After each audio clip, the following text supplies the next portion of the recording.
So thank you, everybody. My name is Robert Gordon. I'm with the Center for American Culture and Ideas. Welcome to this conference. We are recording for posterity. It was really nice of you to come here and to join us today. And we have a lot of donuts. So, if you're on a diet, forget that today. Just eat some donuts and drink some coffee. Let me just introduce the president of the Center for American Culture and Ideas, Daniel Asia, will be presenting. Thank you.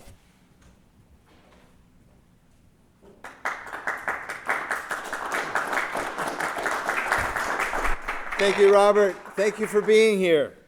Welcome to this conference, Roger Scruton, America. It is our hope that this conference will shed much light on his provocative thinking, writing, and speaking on a wide range of topics. Some talks will directly address his understanding of things American and our American understanding of him, while others will address topics that are a bit broader. Why America? Well, I am the president of the Center for American Culture and Ideas, and his work has inspired our work greatly. Also, he has inspired or been affiliated with almost all of our co-sponsors, the American Enterprise Institute, the Ethics and Public Policy Center, the Georgetown Institute for the Study of Markets and Ethics, of course, the Roger Scruton Legacy Foundation, the Russell Kirk Center for Cultural Renewal, the Foundation for the Future of Classical Music, and the National Civic Art Society. Major funding for the event was made possible by a grant from the Lined and Harry Bradley Foundation. I like to tell people that I have only 3 small goals in my life. Since I'm a composer, the first is to write the best possible music that I can. After all, only I can write my music, so this is an important task. Since I am a practicing Jew, the second is to save the Jewish people. Given the abhorrent rise of anti-Semitism and Israel hatred, this is an even more pressing problem today than it was before October 7th. And finally, the smallest task of all, well, to save Western civilization. I think Sir Roger would enjoy these goals and find a certain sympathy, one of his favorite words, with them. Arguably, Sir Roger's first love was music. He was an amateur musician who played the piano from an early age. At this time, he also discovered Mozart and The Marriage of Figaro. And from this experience, what humans, perhaps divinely inspired ones, are capable of creating. He understood that music involved a community of those who create it, play it, and listen to it. And it is this communal function that expresses the soul of a culture. He also understood its transcendental nature, as for much of its history, it was associated with religion. After all, the jobs of the Jewish priests were to make sacrifices and music. Music then took its own course and left its primarily religious function, but it never left its ability and desire to celebrate the spirit of man and to provide moments of transcendence that let us know that there is something greater, or that we are beings who seek, as Viktor Frankl suggested, meaning in relationship to ourselves, others, and the universe, and that music, perhaps above all else, reminds us of this. Sir Roger was a Renaissance man, if ever there was one, and he was therefore capacious in the intellectual spheres that he delved into. A profoundly educated man, he found the life of the mind, and dare I say heart, at an early age. He describes himself as having been timid and a bit of a loner. At a relatively early age, he found a small book that changed his life. Spengler's The Decline of the West. He very much enjoys the fact that in it, Spengler, quote, answers a profound need of our culture, the need to bring philosophy, historiography, and art together in a form of speculation that will synthesize their insights and justify the title humane, end quote. These, along with the insights of religion, inform almost the entirety of Scruton's intellectual interests. Oh, but one must also include sexual desire, wine, the environment, and his beloved Wagner, not to mention beauty, aesthetics, architecture, music, and visual art, including painting, architecture, sculpture, and photography. Did I already mention that his interests were wide-ranging? I was on the left as a younger man in opposition to the Vietnam War. Sexual liberation seemed fine to me. The older music of the past seemed of little importance in relation to the new that I was hearing and then creating. My revelation in the political sphere came with the Vietnamese boat people and the re-education camps in the immediate post-war period. We had convinced ourselves that this would not happen, but it did. My brethren couldn't accept these new facts. It was furthered by my experiences living in West Berlin in 1980, when my leftist friends would say that really there was no difference between the Soviet Union and America. They were both just big superpowers throwing their weight around. Having traveled through East Germany to get to West Berlin with its barbed wire and guard towers, and living in a walled city, I would ask a simple question. Why is it that every day an East Berliner is killed trying to get over the wall into West Berlin, but none of you are jumping over the wall to get into East Berlin? There was never an answer. My rejection of historical and aesthetic amnesia continued in the artistic sphere as I developed as a conductor and composer. There was too much great music of the past for it to be ignored. It had been composed by humans like me, who mostly, Bach, Haydn, and Mozart being the great exceptions, worked hard to create the best music they could. I was indeed standing on their shoulders and couldn't have done so without them. Scruton's political and cultural revelations came with the Parisian demonstrations and riots of 1968. Their revolutionary venom and violence and hatred for the bourgeoisie, which is to say for capitalism and the West, and their simple reductionist nihilism, forced Scruton to reevaluate his relationship to the world. The love of those demonstrators for their new Bible, Foucault's The Order of Things, which denigrated truth as truth and replaced it with power, he found repulsive, inane, and juvenile. He realized he needed to find intellectual moorings, a foundation for his newfound beliefs.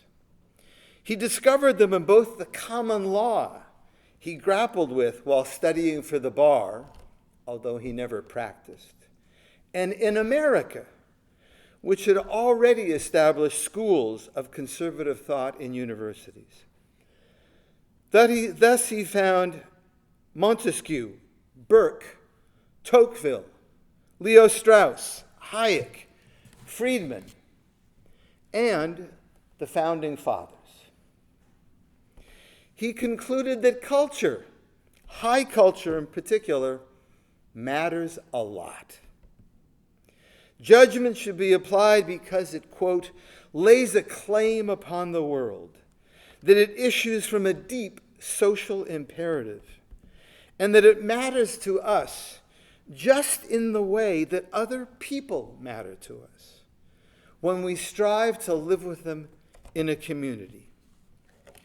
The aesthetics of modernism with its denial of the past, of the landscape and townscape, and its attempt to purge the world of history, was also a denial of community, home, and settlement. He was affected by the Burkean notion of being in the present, but with a living awareness of both past and future generations, that our time on this earth is ephemeral, and to be understood in relationship to our ancestors and our progeny, to whom we owe an allegiance. He is a self-described intellectual who, quote, not only loves the high culture of Europe, but believes it to be a source of consolation and the repository of what we Europeans should know. It is, to put it bluntly, our best hope, end quote. As an American, I like to think of this as finding truth in the tradition of knowledge that came to us from Europe and Western civilization, or as we also like to call it, the Judeo-Christian tradition that is built on that intellectual triangle of Jerusalem, Athens, and Rome. What he learned at his time of transformation, of coming into his maturity, to his life's path, is summarized by the following, quote, and so I acquired the consciousness of death and dying, without which the world cannot be loved for what it is. I first got to know of Scruton through his not so little beauty, a very short introduction, and then the Aesthetics of Music, one of the very best books about music ever written. I then got to know the man through many of his other books. And then I finally got to know him in person when he participated in our previous concert of 7 years ago, Culture and Art in a Populist Age. I suppose, like many of you, I revered him, and we still do. The man and the work stood strongly together as one. Intellectual strength, honesty, and moral dedication and clarity were forged together in thought and action. This conference will attest to this as we pursue Sir Roger's vision, American and otherwise. So to all of you, our presenters, moderators, and of course, audience members, thank you for being here. Thank you very much.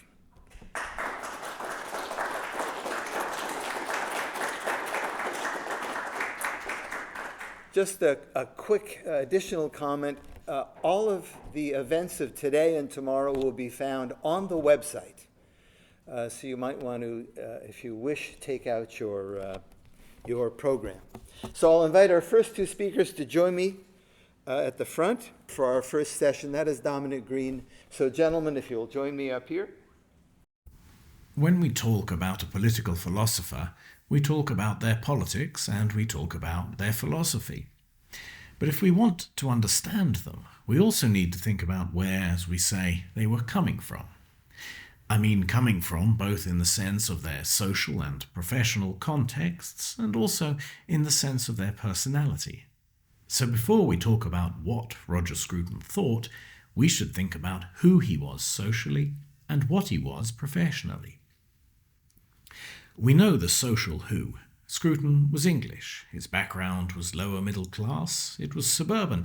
He wasn't privately educated. He was a beneficiary of post-war meritocracy.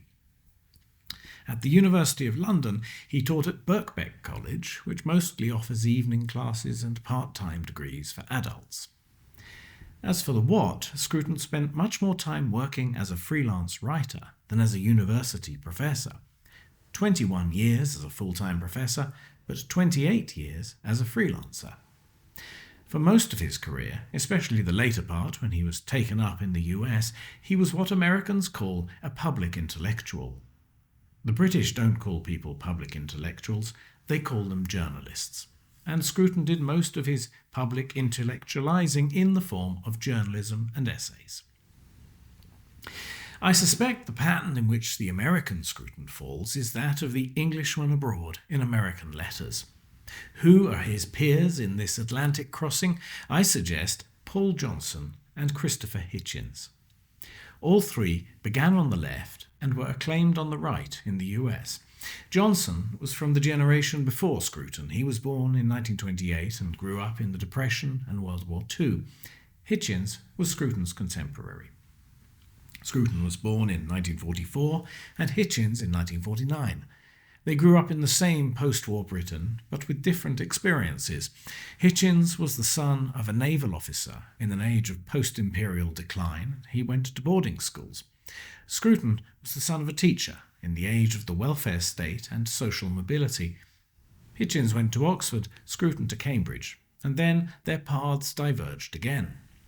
Scruton, who observed the Paris riots of 1968 firsthand, realized that the student protesters were what he called a mob of self-indulgent middle-class hooligans. This is a pretty accurate description of Christopher Hitchens, who became a Trotskyite as a student and remained one for decades. Meanwhile, Paul Johnson, who was editing The New Statesman, sympathized with the rioters of 1968, but then gradually left the left over the course of the 1970s. Johnson realized that the post-war conservative Labour consensus was failing even to reach the low bar of managed decline. He also disliked popular culture. He was, for instance, highly critical of the Beatles. In 1981, Johnson switched to writing for The Spectator and became one of Margaret Thatcher's most articulate advocates. Scruton was already there. He had turned right earlier, as early in fact as 1974. He was part of the Conservative Philosophy Group, which aimed to create a conservative ideology on the reasoning that if the left had one, so should the right. In 1982, as Johnson became a Thatcherite, Scruton launched the Salisbury Review. I don't think any small journal since T.S. Eliot's Criterion has had so much influence with such a small circulation. As people used to say about the Velvet Underground, not many people bought their records, but everyone who did formed a band, or in Václav Havel's case, a party. In American terms, Johnson was one of Frank Meyer's fusionists. Johnson was a social conservative and an economic libertarian. As a neoconservative in foreign policy, he also sat comfortably on the three-legged stool of transatlantic conservatism in the 1990s. Scruton was not a fusionist. He was a social conservative, but unlike the Thatcherites, he realized in the early 1980s that free markets carry a social cost. He took personal risks in the struggle against communism, but he was wary of exporting Western liberalism beyond the West, not least because he was wary of Western liberalism at home. As he showed in 1980 with The Meaning of Conservatism, Scruton was a Tory. There have been no Tories in America since 1783, at least officially. So while Paul Johnson fitted smoothly into American frameworks, Roger Scruton didn't. The American Johnson and the British Johnson are much the same, but the American Scruton isn't the same as the British Scruton. If Scruton was a Thatcherite, and he was in some ways, it is because Thatcher was a Powellite. The Tory tradition in which Scruton falls is that of Enoch Powell. Powell was also a classicist. He was also a patriot and a cosmopolitan. He also wanted to work with Europe, but he wanted to take Britain out of the European Union. He saw that mass immigration would become the crucial issue in post-colonial societies, and Britain is a post-colonial society of a sort. And Powell dared to say it. Now, Pat Buchanan dared to say all kinds of things, but Pat Buchanan was an isolationist, which is simply not serious for a world power. And Buchanan was a racist. Powell was disowned by his party for his Rivers of Blood speech in 1968. It was a cynical use of racism, and I think one of the first cases of a now familiar trend, the scholarly politician pretending to be a plain-speaking man of the people and revealing that he isn't as good a politician as he thought and that he thinks the voters are dumb enough to fall for it. These days, this is how all politicians speak. Powell's speech was the false start of populism in Europe, but the race to save European democracy and social cohesion is now well underway, and who is in the lead? There is a direct line from the prophecies of Enoch Powell in 1968 to the victory of Nigel Farage and Brexit in 2016. Roger Scruton was a key part of that transmission. Today, Britain's populist right remains split between the Thatcherites, who want economic liberalism, and the Powellites, who want protection. Protection from the global economy, protection from the effects of mass immigration, protection for their way of life, and for the legal and parliamentary systems that were created to protect it. Now, everywhere in Europe and also in the US, the tide is now with the protectionists. And this is one reason why I think that Scruton will only become more influential and will quite soon be recognised as a key transatlantic thinker. In an age of open borders, Roger Scruton was a cultural protectionist. He defended the nation-state and national culture. In the age of Thatcher and Reagan and outsourcing, he wasn't an economic libertarian. He was a one-nation conservative. In Europe, they might even call him a right-wing social democrat. Let's not forget about Christopher Hitchens. While Johnson was becoming an ideological Thatcher and Reaganite, and Scruton was rebuilding the Tory and Powellite tradition, Hitchens remained doggedly on the far left. I'm not surprised that people revere him, but I am disappointed, because Christopher Hitchens has the distinction of having been wrong about pretty much everything. He was wrong that revolutionary socialism was destined to replace liberal democracy. He was wrong about the Cold War when he was a fellow traveller on the New Left. He was wrong in the nasty conformist way of the New Left, in fashionably post-colonial in his denial of Israel's right to exist. And then, when he turned right, Hitchens was wrong in new ways. He was wrong when he became a neoconservative fellow traveller, exporting liberal democracy to Afghanistan and Iraq. He was wrong in the way he insulted not just Islamists, but also Islam itself, just as he was wrong for insulting Christianity as well as Christians. And he was wrong about what was called the New Atheism, which, like the New Left, was basically the old atheism, only online. Why did Hitchens join his worst enemies, the liberal imperialists, after 9/11? I think it's because he saw, as many people did, that 9/11 confirmed that we were in a new era, not just politically, but also ideologically and philosophically. After 9/11, the Western revolutionary tradition is superseded by Islamist revolution. The dynamic that began in the mid-1700s, the export of Western radicalism eastwards, is reversed. The crucial flow of ideas and people is now the import of his Islamist radicalism. The last major Western-style revolution was in Iran, but it quickly became a major Islamist revolution. Here, as in economics with the election of Thatcher and Reagan, the hinge between the old and the new was 1979 to 1980. So when Hitchens attacked the Islamists, he was defending his idea of revolution, the old and allegedly secular Western class war. Hitchens, the great iconoclast, was, it seems, too politically correct to admit that ideas aren't just carried by the internet, they're carried by people. Now, Scruton saw that in the early 1980s that immigration was going to be a crucial issue, and he said it at great personal cost. Hitchens was never a serious person, so it is probably right that he became a TV entertainer. In this, as in much else, he differs from Scruton and Paul Johnson. They were both received in America as serious thinkers, even though they were treated as intellectual pariahs in Britain. As Scruton joked in all seriousness, he was one of the first people to be cancelled on campus. Now, British conservatism has always had two faces. One is middle-class, commercial and urban. liberal in economics. This is the outward-looking radical party of Disraeli and Thatcher. The other aspires to an aristocratic way of life. It's suspicious of commerce, its allegiances are rural and local and traditional. These are the hobbits, the Tories. See the making of Scrutopia. Now, in Parade's End, Ford Madox Ford described what he believed was the death of Tory England in the First World War. In the Sword of Honour trilogy, Evelyn Waugh described what he believed was the death of Tory England in the Second World War. I think that Ford and Waugh both confused the displacement of a class with the death of the ideas it had used to retain and manage power. Ideas live on, and they have a life of their own. American conservatives took to Scruton and Johnson as defenders of Western civilization, first as anti-communists and then as conservatives in the culture war. Johnson became popular as a historian, the author of large but readable histories of Christianity, the modern world, the Jews, and also the Americans. These West is best narratives dovetailed with his support for democratization in Afghanistan and Iraq.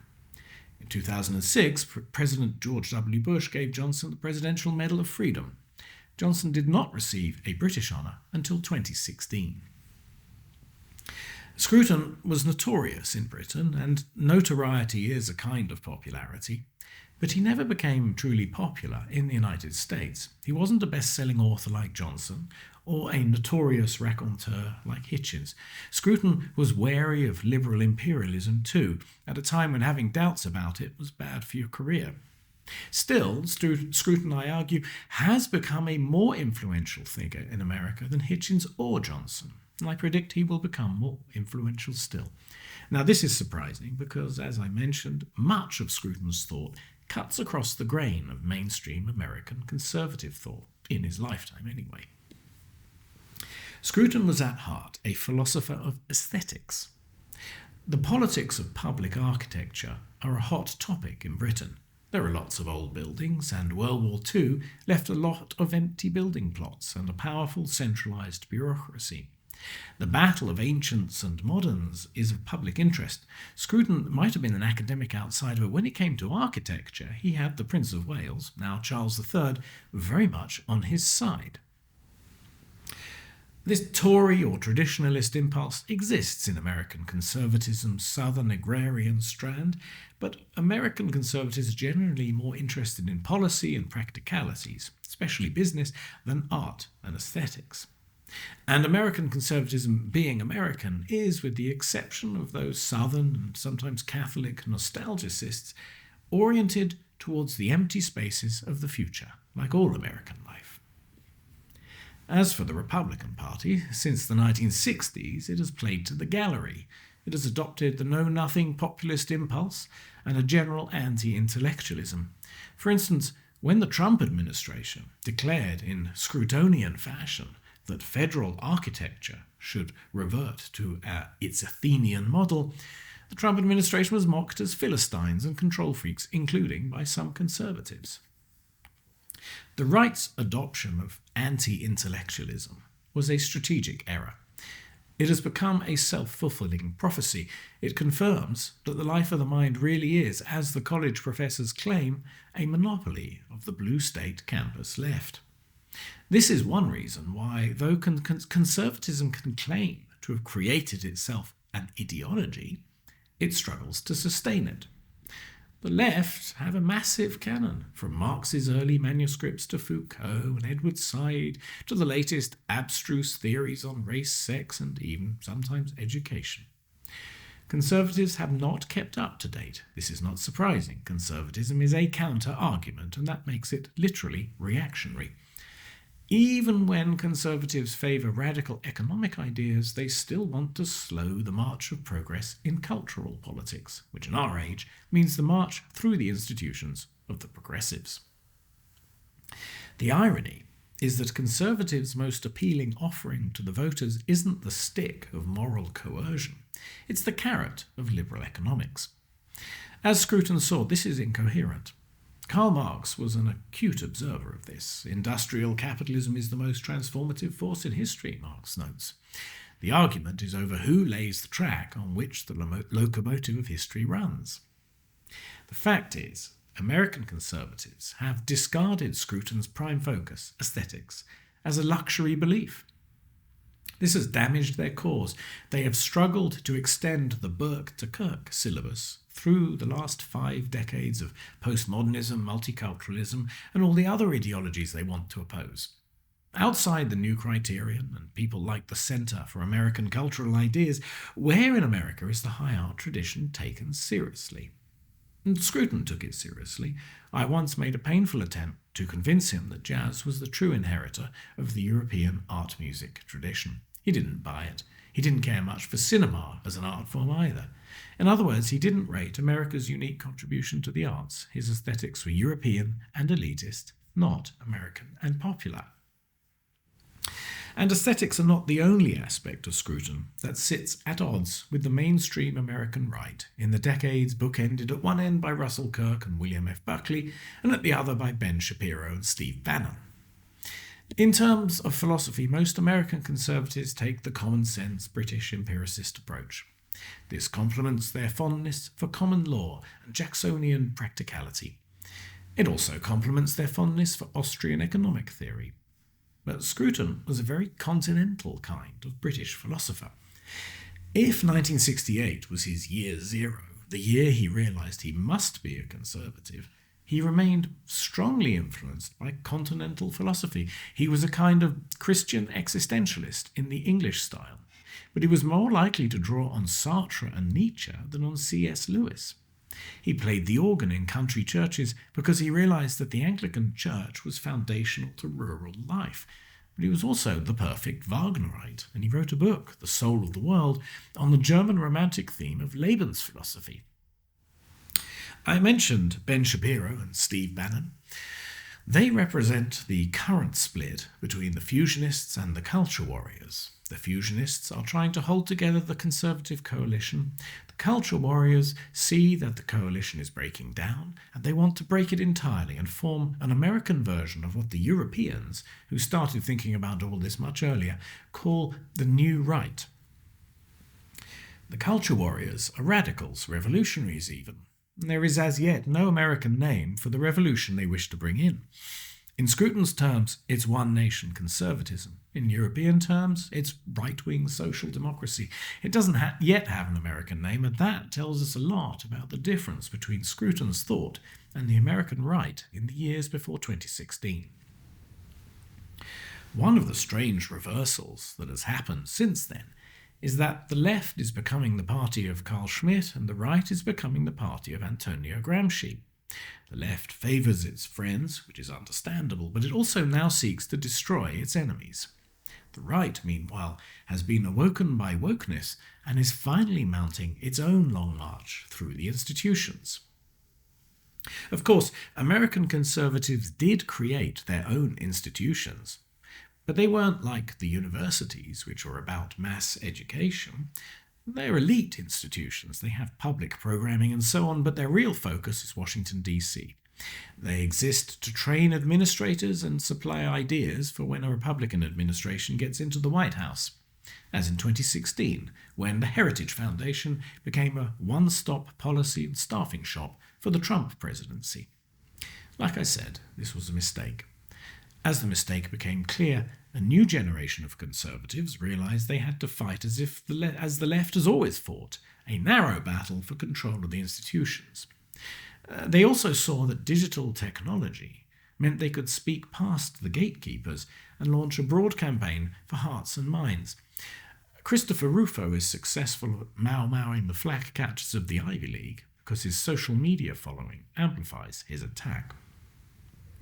This is another way in which Scruton anticipates our present and I believe our future. If all roads go back to 1968, the question is which path you take from there. In his academic career, Scruton fought the nihilistic trend of continental philosophy on its own ground. Then as a freelancer he joined Paul Johnson and Christopher Hitchens in the British tradition of opinion journalism. And selling newspapers and magazines is literally a broad campaign for hearts and minds, and some of those outlets are very small. They create little platoons of readers, And as the history of little magazines from the Criterion to the Salisbury Review to the New Criterion shows, those little platoons can have a big effect, and we are seeing it now. In America and in Britain, it was Scruton's work in what his enemies hoped would be the wilderness years that helped to seed and grow a popular counter-movement. He advanced his ideas through alternative channels and new media. He realized that politics is downstream from culture, and that if you don't sustain aesthetics and art, and if you don't sustain religion and society, then you lack a tradition which you can use when you need to update your ideology. You become the party of business and bureaucracy because that's all that's left.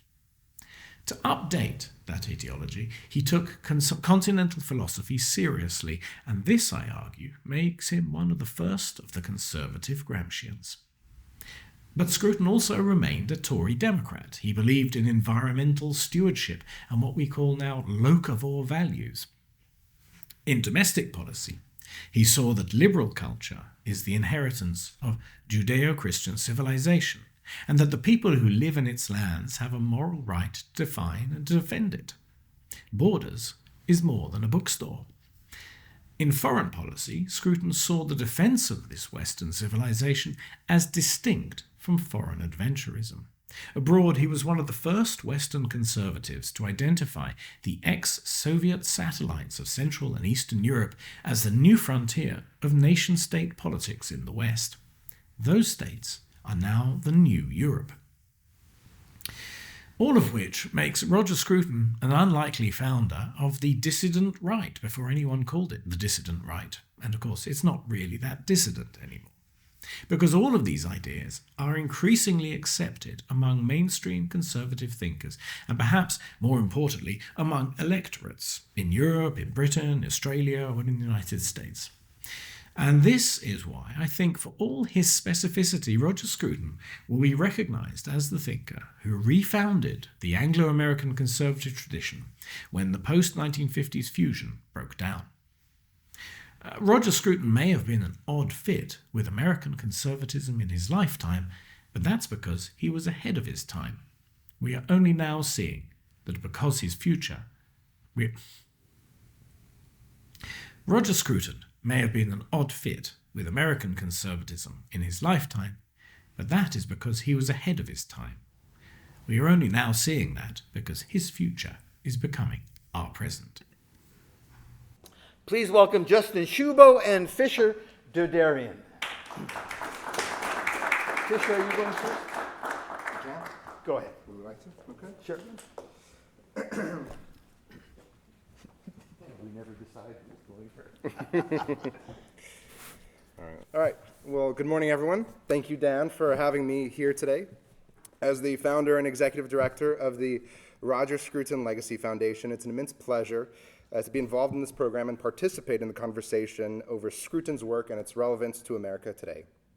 Admittedly, I have come with an ambitious paper, a new artistic agenda, a Scrutonian vision for contemporary art. Now, it's worth stating at the outset that I don't claim to be a specialist in any specific form of art or a great public thinker, like many of those that you'll hear from today and tomorrow. My position at the foundation has, however, led me to continually ask how we, whether we Westerners, we Americans, we conservatives, or we Scrutonians, how we can build a vision that understands art on its own terms and advances the renewal of our cultural patrimony. Many of you, like me, probably feel dismayed when you look at our various cultural institutions and see the prevailing attitudes of malaise, if not outright resentment and rejection.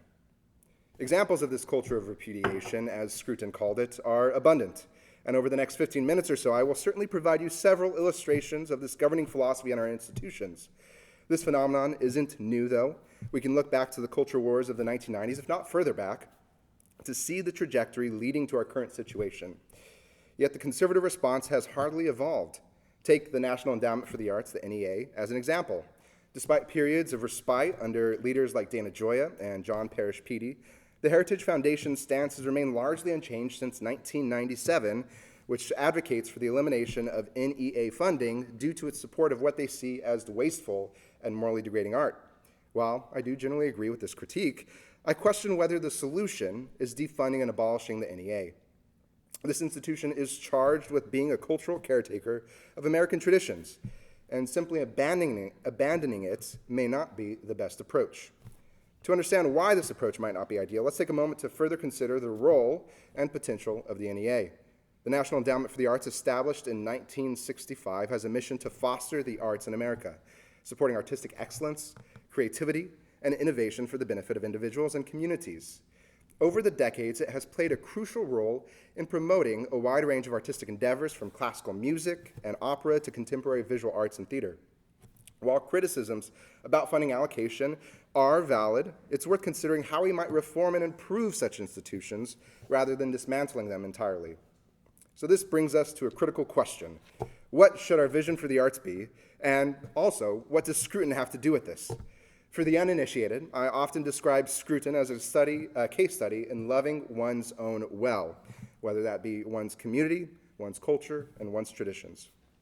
And if we are to take Scruton and his work seriously, we must ask, what does it mean to love our traditions well, and how can we hold cultural institutions accountable as caretakers of our heritage? In response to the culture of repudiation, we must rally, I'm going to argue, around beauty, around artistic excellence, and creative free expression. By looking to Scruton's work as well as the work of those he influenced and those who influenced him, we can begin to build a philosophy and vision that holds these institutions to account. This vision involves understanding and appreciating the intrinsic value of art, nurturing artists' skills and creativity, and fostering an environment where artistic expression is not only allowed but celebrated. So moving on to the culture of repudiation. This concept, the culture of repudiation, by Scruton, describes a prevailing trend within Western intellectual and artistic circles characterized by the wholesale rejection of traditional cultural, moral, and aesthetic values. This movement, rooted in skepticism toward past achievements, seeks to deconstruct perceived oppressive legacies rather than preserving and engaging with them. Scruton argues that this repudiation leads to cultural disintegration, creating a fragmented society devoid of the continuity and meaning provided by historical traditions. This cultural disintegration manifests in various ways. One clear example is the current state of the academy and the ongoing conflicts around our campuses, or across our campuses around the country. Recently, pro-Palestine protesters nearby here actually proclaimed that Gaza lights the spark that will set the empire ablaze. For them, the current conflict is a means to an end, the destruction of our traditions and the American identity and what they see as the American empire. Such radical positions are not just isolated incidents, but reflect a broader trend of rejecting the foundational values and narratives that have shaped Western civilization. A similar phenomenon is occurring in the art world. Movements focused on, quote, decentering whiteness, end quote, and decolonizing culture. This includes the decolonization of collections and museums, the decolonization of the concert hall, of the orchestra, of the literary canon, so on and so forth, are paired with the diversity, equity, and inclusion initiatives. This attitude is widespread, as seen with the American Alliance of Museums' recently published framework promoting repatriation, restitution, and reparations as the future of American museums, or with the League of American Orchestras Catalyst Fund, which provides funding for the orchestras to hire DEI consultants to further diversify and include those who are unincluded within their groups. This is coupled with the prevalence of political art and vandalism in our art, or towards our art. Political art often focuses on goals related to climate change, as with the UN's Arts Charter for Climate Change, which was just passed recently, or the health and wellness focus of the current White House administration, a very strange one that I don't know exactly what has to do with art, but one nonetheless that we are told is important for the future of art.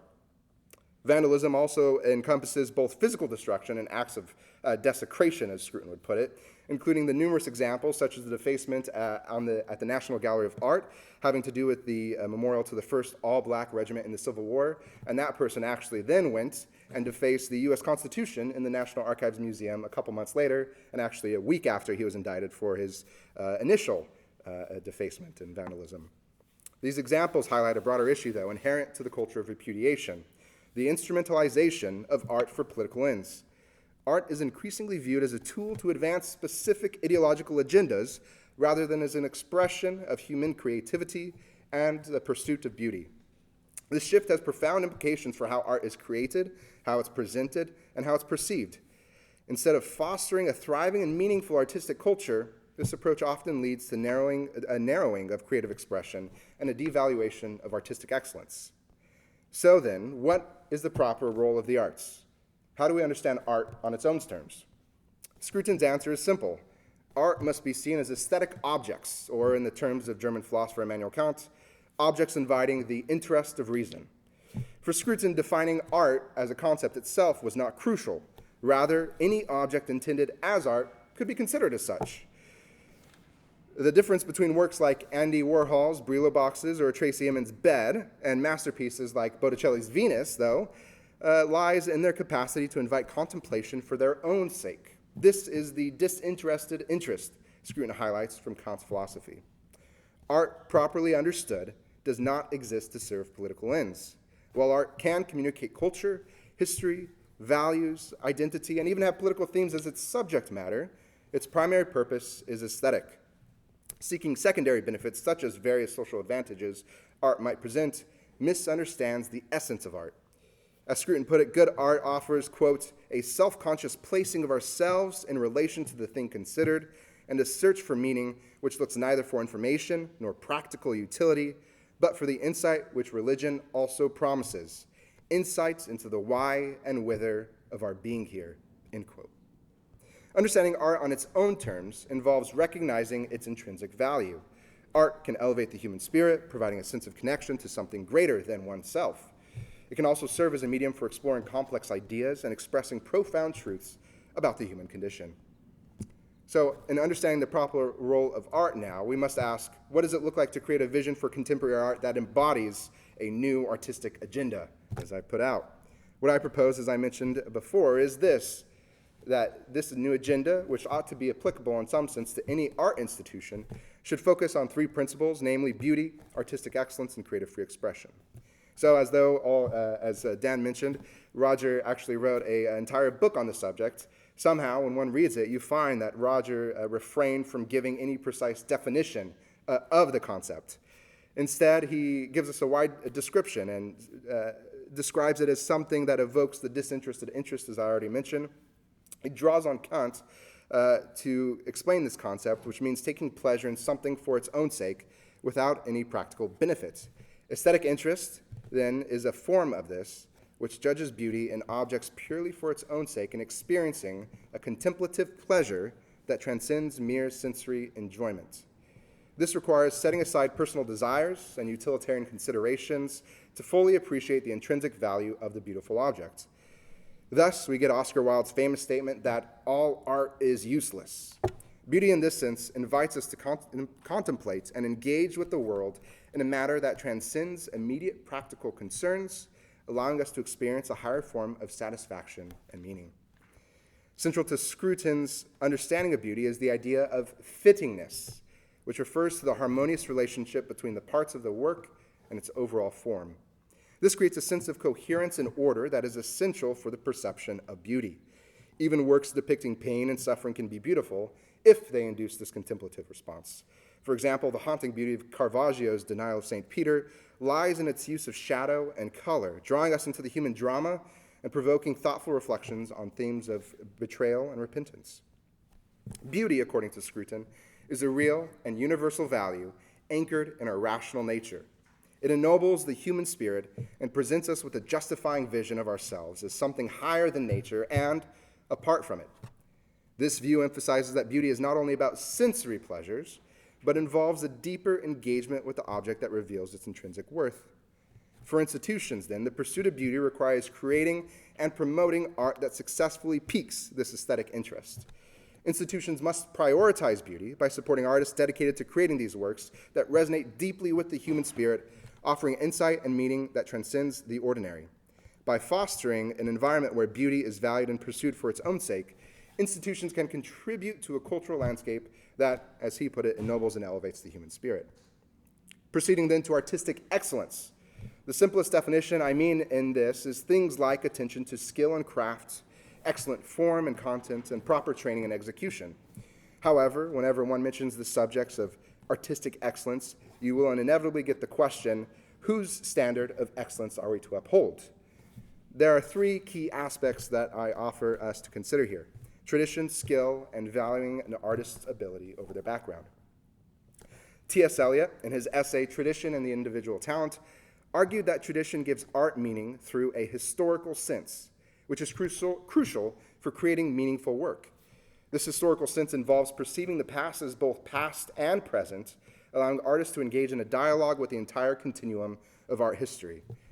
Eliot emphasized that tradition is not a static inheritance, but a dynamic engagement requiring great labor to understand and internalize. True artists do not merely imitate their predecessors, but create works that are both contemporary and timeless, fitting within and altering the existing order of past masterpieces. Eliot tells us that no artist has complete meaning alone. Their significance is measured in relation to the works of past artists. This principle implies that the value of new art is judged by its ability to fit within and enhance the ongoing dialogue of tradition. By engaging deeply with this tradition, artists ensure it remains a living, evolving entity, thus addressing concerns about whose standards determining excellence. Second is skill. This includes the technical proficiency and craftsmanship essential for creating high-quality art. Avelina Lesper, a Mexican art critic known for her defense of traditional artistic standards, has been a vocal critic of contemporary art trends that prioritize concept over skill. Lesper argues the true art requires mastery of technique and an understanding of the medium. This mastery allows artists to convey their vision with clarity and precision, ensuring that their work stands the test of time. She critiques the prevailing dogma in contemporary art, which often elevates concept and context over technical execution, resulting in works that lack aesthetic value and are sustained only by rhetorical justification. Lesper's insistence on skill underscores the importance of rigorous training and the disciplined application of artistic techniques, which she believes are indispensable for creating art that resonates deeply and endures through generations. By prioritizing skill, we ensure that the works produced are not only intellectually engaging, but also visually compelling and technically sound. And third, we must value an artist's ability over their background. A strange concept, I know, but in recent years, there have been growing emphasis on diversity and representation in the arts. While inclusivity in this context is important, it should not come at the expense of artistic excellence. The focus should be on the quality of the work and the skill of the artist, regardless of their background. This approach ensures that the art remains a meritocratic field where talent and dedication are the primary criteria for success. It allows for a rich cultural landscape where the best works can be appreciated and celebrated. Finally, moving on to creative free expression, we must emphasize the importance of this principle. This principle involves upholding the freedom of artists to explore a wide range of topics and ideas without undue restrictions. Artistic expression should not be stifled by political correctness, fear of offending sensibilities, or any ideological constraints, whether political or religious. Instead, artists should be encouraged to explore worthwhile subjects in an honest and sincere way. George Orwell's perspective in his essay, The Prevention of Literature, is particularly useful here. Orwell argued that true creativity flourishes in an environment where artists are free to explore controversial and challenging subjects without fear of censorship. He believed that freedom of expression is essential for the creation of art that is both intellectually and emotionally engaging. Orwell's insights highlight the danger of stifling artistic expression through ideological conformity, which can lead to a sterile and uninspired cultural landscape. However, I would also add that this freedom comes with the responsibility to avoid creating trite or degrading art. The freedom to express oneself artistically should not be a license to produce art that is sentimental or kitsch. Scruton, in fact, emphasized that genuine artistic expression must transcend mere emotional manipulation of sentimentality or the fake reality of fantasy. Instead, it should engage with deeper truths and provoke thoughtful reflection. For institutions promoting creative free expression means protecting artistic freedom while also encouraging artists to strive for excellence. Creative free expression is a necessary component of a renewed artistic culture, but it must be balanced by the principles of beauty and artistic excellence. Without these guiding values, the freedom to create can lead to art that is aimless or purely provocative without substance. We wish to create art that is not aimed at pleasing the political fads of the day, but speaking to the deeper, transcendent truths of the human condition. So, to conclude, the new artistic agenda I propose, as you've now heard, is grounded in the principles of beauty, artistic excellence, and creative free expression. To implement this vision, art institutions must prioritize beauty by, say, curating exhibitions that inspire and uplift, and by supporting artists dedicated to creating these meaningful works. They must invest in artistic excellence through high-quality education and training, and celebrating these artistic achievements while fostering various collaborations among artists and scholars.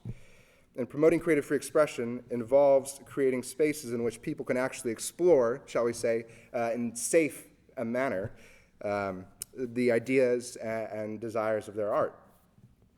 There are rays of hope, I would offer, through individuals and organizations that embody these individuals. There are visual artists like Jacob Collins or Sabin Howard, musicians and composers like those of us here today and those of us joining us tomorrow. Some authors and poets such as Dana Gioia or James Matthew Wilson, and architects, which are varied from the Notre Dame School and the group around the Driehaus Prize. And then, of course, there is the American Contemporary Ballet, led by Lincoln Jones, who stand out despite challenges due to the commitment to artistic integrity. There is also a growing network of institutions, including the Roger Scruton Legacy Foundation, of course, but many of those that are present with us doing good work on these subjects and committed to promoting these values of timelessness and of beauty and of excellence. Now, this agenda is not just about preserving the past, but about inspiring the future. So let us commit to building a cultural landscape that ennobles the human spirit, presenting us with a justifying vision of ourselves as something higher than nature and apart from it. By integrating beauty, excellence, and freedom, we can create a world where art continues to inspire, challenge, and elevate us all. Thank you.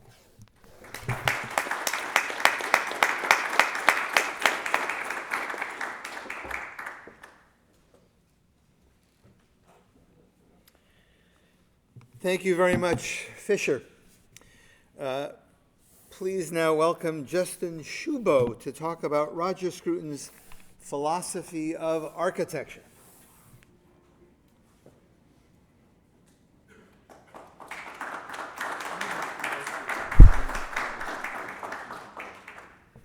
It's an honor to be here today. Sir Roger Scruton's writing on architecture has been a major influence on me, and I got to know him slightly when he served on the board of advisors of the organization I lead, the National Civic Art Society.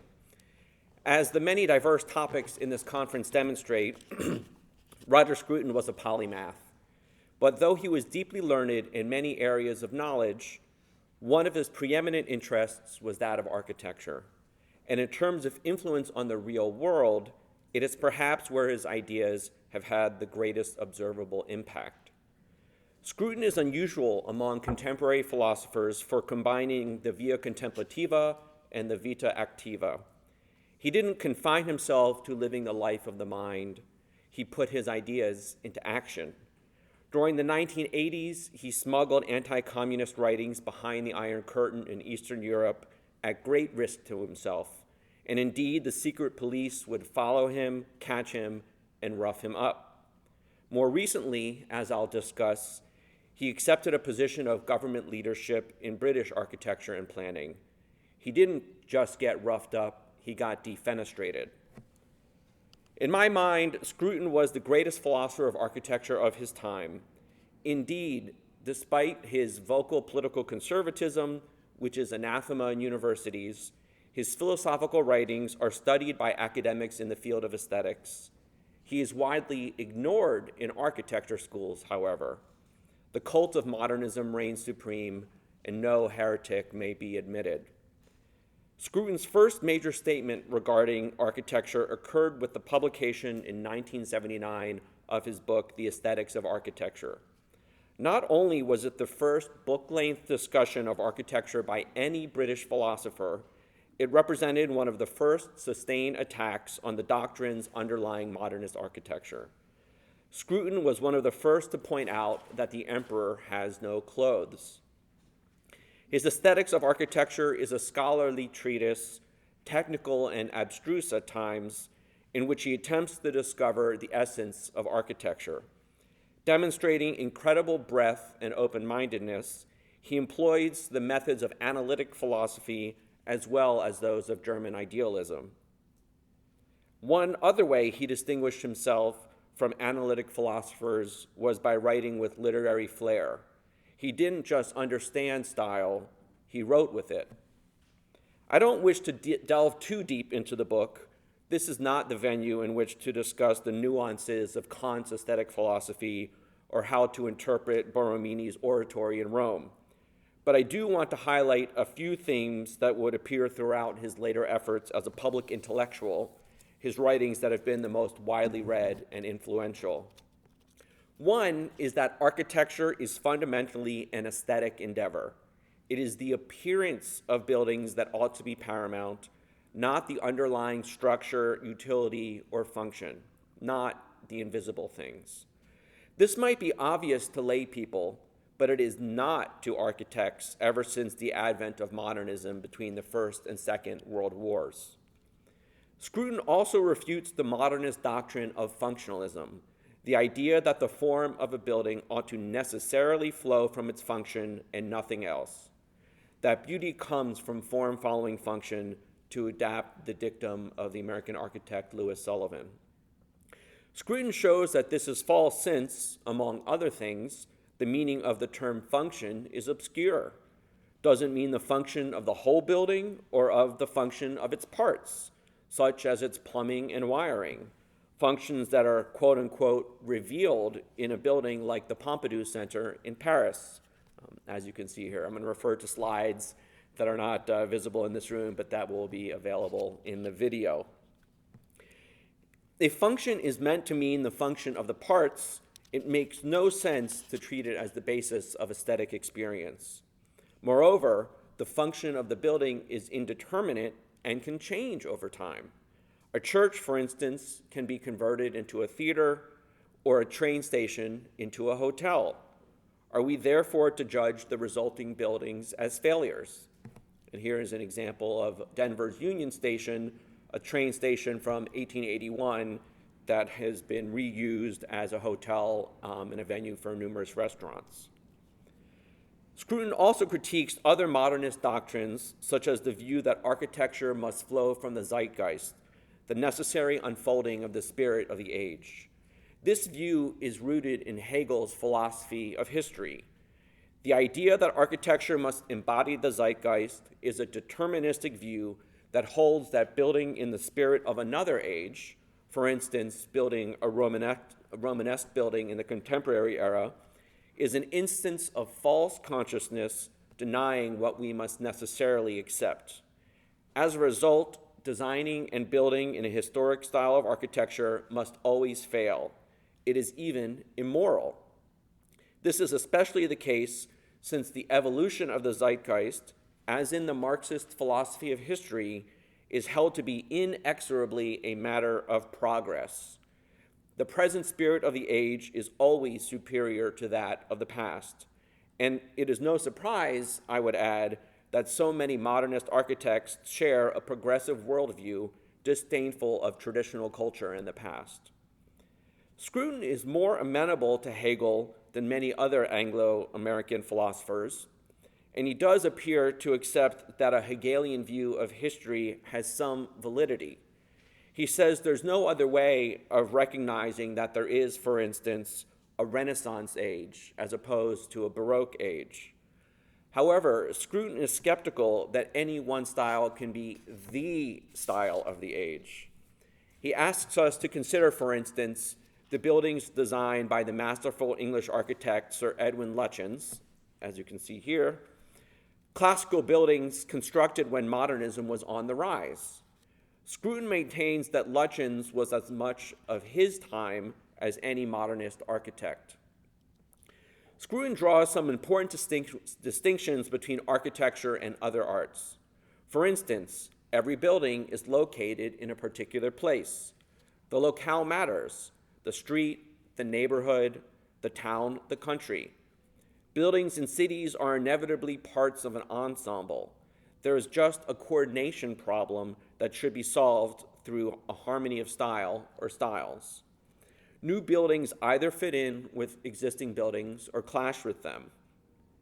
New buildings can also clash with each other. Civility is a great virtue in architecture, and it is a hallmark of modernist buildings that they lack this virtue. They lack a sense of cooperation, a demonstration of the respectful conversation that is required in a civilized society. Another unique feature of architecture is that it is inherently public. It is forced upon us. Architecture is a pervasive force that shapes our everyday lives, regardless of our self-understanding or existing worldview. Therefore, architecture is the most political of the arts.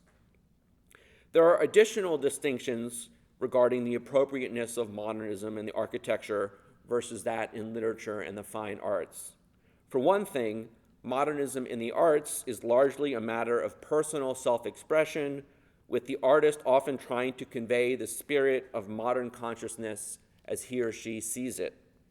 Yet architecture, in Scruton's view, is fundamentally impersonal and communal, not individualistic.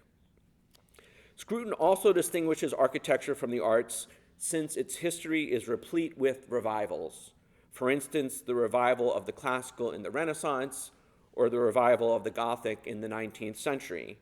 And these revivals, which can direct all architecture of their time, occur in earnest, without irony. In Scruton's words, quote, "For the serious architect, the past exists not as a legacy to be possessed through a self-conscious act of the modern will, but as an enduring fact, an ineliminable part of an extended present." In other words, the use of historic styles should not be limited to this or that particular era, since such architecture is eternal, or rather everlasting. A running theme throughout Scruton's life's work is that aesthetic experience, such as the experience of beauty, is not wholly subjective. We do, as a matter of fact, argue about taste. In fact, it's one of our favorite things to do. When engaging in such arguments, we give reasons for our views, not just stating a preference in the way you might say, well, I like vanilla and you like chocolate, and that's the end of it. The fact that we give reasons implies that we believe there is a non-subjective truth about the matter. And in fact, arguing about aesthetics rightfully leads not just to changes in belief, but to changes in our aesthetic experience. As our conception of a building changes, so too does our experience of it. We forever experience a particular work of art or building in a different way. As Scruton eloquently puts it, our aesthetic preference means something more to us than mere pleasure or satisfaction. It is the outcome of thought and education. It is expressive of moral, religious, and political feeling, of an entire Weltanschauung with which our identity is mingled. A related theme that appears throughout Scruton's writings is that architecture is inseparable from everyday life, of practical living. To quote, "Architecture is simply one application of that sense of what fits, which governs every aspect of daily existence. One is moved away from the realm of high art towards that of common practical wisdom," unquote. Just as in the mundane scheme of things, someone sets a table according to a particular sense of composition or carefully dresses for a special party, architecture is a matter of fittingness too. It is a matter of fittingness to its surroundings and to us as moral beings. This, he believes, is perhaps the most important feature of architecture. He elaborates upon this truth in a collection of essays, The Classical Vernacular, Architectural Principles in an Age of Nihilism. He writes, quote, "The aesthetics of everyday life consists in a constant process of adjustment between the appearances of objects and the values of the people who create and observe them. Since the common pursuit of a public morality is essential to our happiness, we have an overriding reason to engage in the common pursuit of a public taste. We must never cease, therefore, to seek for the forms that display, as a visible meaning, the moral coordination of the community." Because of architecture's inseparability from everyday life, it follows that vernacular architecture, the architecture of the quotidian and the repeatable is of more concern than masterpieces. Through the use of the vernacular, we create a sense of feeling of being at home in the world and a sense of community. In vernacular architecture, the genius plays no role, which is good, since geniuses like Michelangelo are extremely rare. The vast majority of architects are mere mortals, incapable of significant beneficial originality, and indeed, most buildings are not even designed by architects, but by mere builders. The proper audience of everyday buildings is the common man, not the cognoscenti or the aesthete. Scruton notes that builders in the past were so successful in creating harmonious, pleasing structures in neighborhoods since they relied on so-called pattern books. Now, here's an example from one of those books. Dating back centuries, pattern books are illustrated how-to guides of styles, details, and motifs that were and are accessible to the ordinary architect, builder, and client. Scruton also observes that there is a sense in which pattern books existed in the minds of builders even before the texts themselves were written down.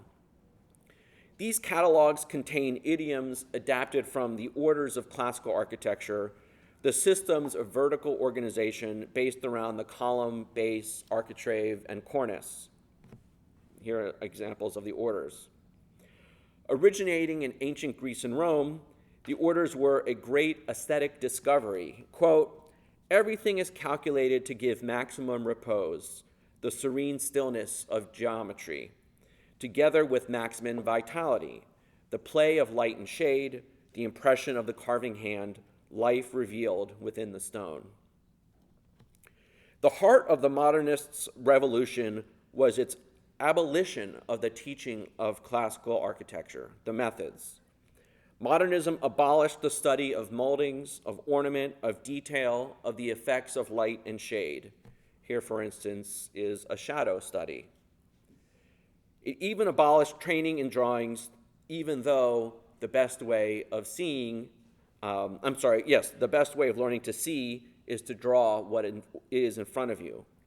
Moreover, with its emphasis on the horizontal over the vertical, modernism dissolved the facade, a term that derives from the word for face. Buildings have no front, back, or sides.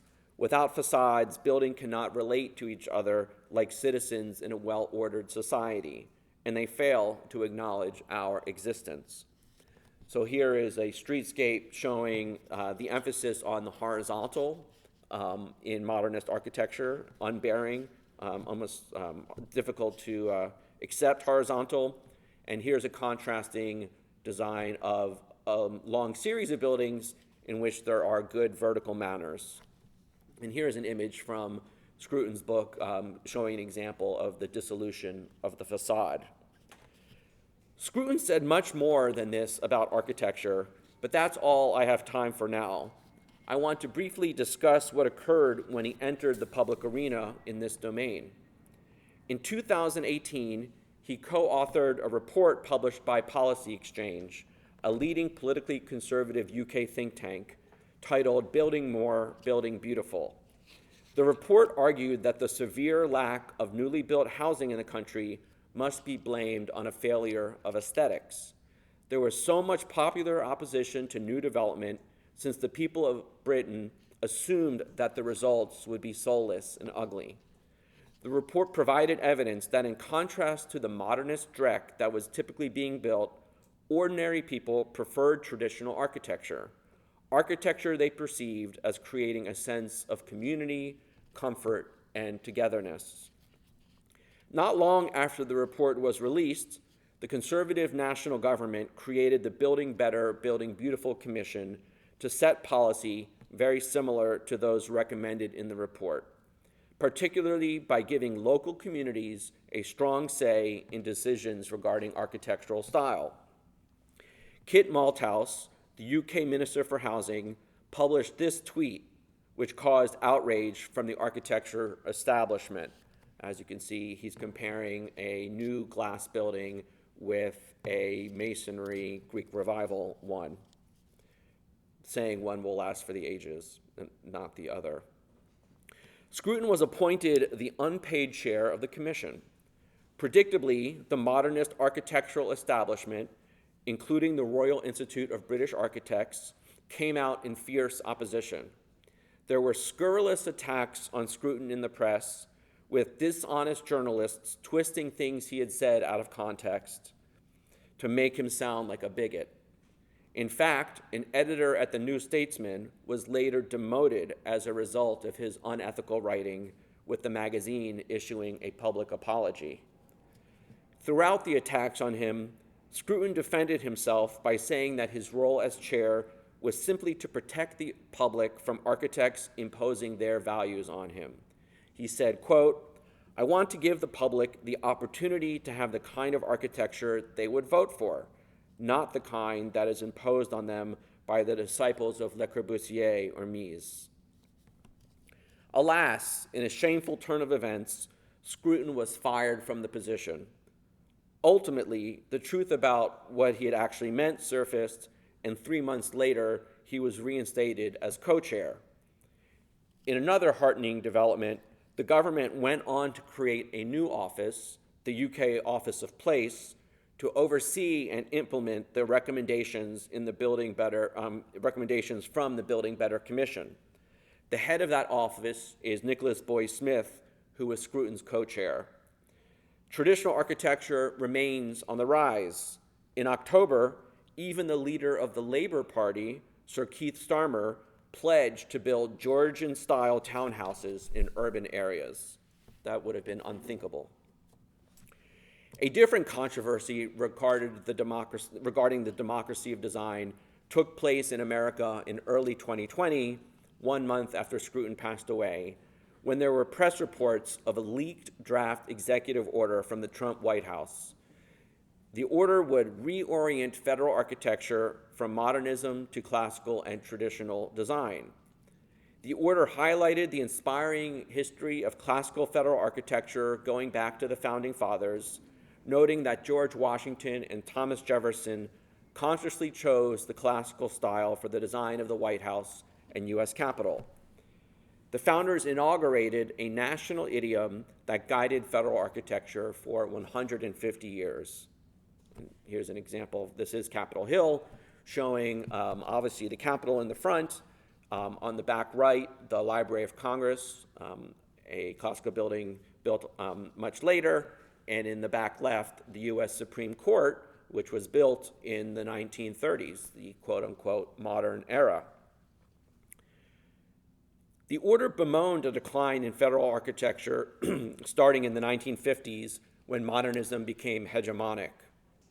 And here are two examples of the sorts of banal buildings that, federal buildings that began to be constructed at that time. The outcome included brutalist monstrosities like the HUD headquarters here in Washington, D.C. This is a building that 3 different HUD secretaries said is like 10 floors of basement. One secretary being a Republican and 2 secretaries being Democrat. Yet to give a sense of just how far gone government architecture is, the General Services Administration, the agency responsible for federal design, upholds the HUD building as an example of excellence in federal design. The order noted that since the 1950s, buildings have sometimes been ugly and often disliked by ordinary people, even if the designs appealed to architectural elites. The order singled out the nihilistic San Francisco Federal Building as one of the worst of recent buildings. Here's a photo of that building. Looks like an alien spacecraft about to kill you with a laser beam. The architect, Tom Main, has actually said that he designs architecture for art's sake, or architecture that takes an aggressive approach towards the public. The order contrasted the San Francisco Federal Building with a new Greek Revival federal courthouse in Tuscaloosa, Alabama, which you can see here. You might observe that that is actually the building that was in Kit Malthouse's tweet. He used an American building knowingly or not. Ultimately issued by Trump at the end of his term, The order stated that classical and traditional historic styles were to be the preferred styles for federal buildings across the country. Classical architecture was defined broadly to include everything from the neoclassical to Art Deco. The order also required that input from the general public be taken into account when design decisions were being made. The directive was at its most rigorous regarding new buildings in Washington, D.C., requiring that new federal buildings be classical. Less than 2 months after President Biden took office, he rescinded Trump's order without providing any explanation. However, ever since the order had been leaked, the American Institute of Architects, which has 80,000 members, had engaged in an energetic lobbying campaign against it. And some on the political left hysterically claimed that classical architecture was the physical embodiment of authoritarianism, of white supremacy, and so on ad nauseum. Opponents of the order included cultural elites, such as the editors of the New York Times, which published an editorial titled, "What's So Great About Fake Roman Temples?" Of course, if classical public buildings constructed today are fake Roman temples, then it logically follows that the Times thinks that the U.S. Capitol and Jefferson Memorial were equally fake when they were built. I'd also note that after the January 6th riot at the U.S. Capitol, politicians from both political parties decried what they called the desecration of this temple to democracy. Had the Capitol been a brutalist building, no one would have said it was desecrated. It would thus seem that there is something great about classical temples after all. Although the executive order was rescinded, it has had lingering effects. Last year in Congress, Senator Marco Rubio and Representative Jim Banks of Indiana introduced now pending legislation that would essentially codify Trump's order. Architecture is now on the political radar screen like it has never been before. What would Scruton have thought about the order and legislation? I think it's fair to say he would have been extremely supportive. He was, after all, an advocate for classical over modernist architecture who thought that architecture in the public realm should reflect the preferences of ordinary people. Indeed, in the year prior to the order, when my organization was increasingly making political headway, he wrote me, quote, "You will make a difference because the public no longer accepts the right of the elite to dictate our aesthetic values or the appearance of public spaces that belong to us all." His prediction was correct, but the work is not yet done. Scruton laid down the intellectual basis for change, but now it is time for our political leaders to shake modernism down to its foundations. Thank you.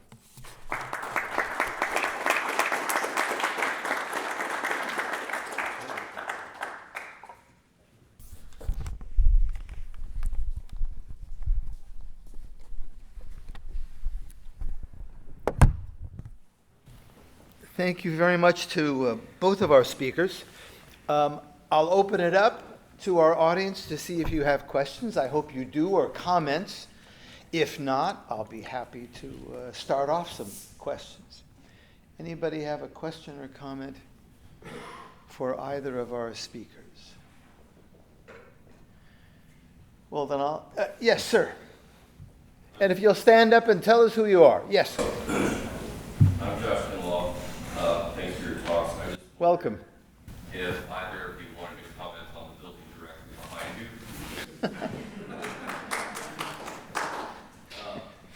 you. Your specialty, Justin. Well, it's called Regents Hall. Do you know what it houses?